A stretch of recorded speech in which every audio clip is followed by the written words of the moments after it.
ஆனா இப்படிலாம் யாரையும் அசிங்கப்படுத்தவே கூடாது. என்ன சத்தம்? இன்னைக்கு என்னத்த போட்டு உடைச்சீங்க? தாத்தா தெரியாம கை தவறி சாப்பாட்டை கீழே போட்டாருப்பா. இன்னைக்கு நான் சும்மா விடுறதா இல்ல.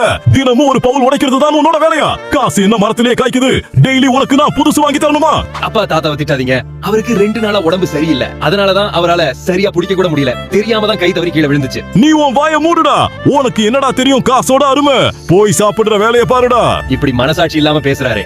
இந்த பையன் வேற. மரியாதையா இத சீக்கிரம் சுத்தம் பண்ணுங்க, புரியுதா? என்கிட்டயும் காசு இருக்கு. நான் ரிமோட் கார் வாங்க சேர்த்து வச்சிருக்கேன்ல. நில்றா, எங்கடா சாப்பிடாம இவ்ளோ வேகமா போற? நீங்க வாங்கி தந்ததால தானே தாத்தாவை இப்படி திட்டுறீங்க. நான் என் காசுல வாங்கி தரேன். அப்ப யாருமே அவர் திட்ட முடியாது. காசு கூட நம்ம அப்புறமா சேர்த்துக்கலாம். முதல்ல தாத்தாவுக்கு ஒரு நல்ல பவுலா வாங்கி தரணும். இத வாங்கலாமா?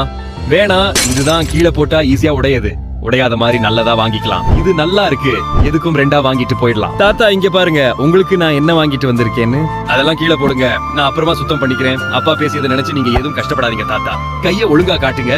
இதுக்கு அப்புறம் நீங்களே கீழே போட்டாலும் உடைஞ்சு போகாத மாதிரி 2 பவுல் வாங்கிட்டேன். இப்ப சந்தோஷமா தாத்தா? கூப்பிட நிக்காம எங்கடா ஓடுன? நீங்க தான் எப்ப பாரு தாத்தாவை திட்டிட்டே இருக்கீங்க.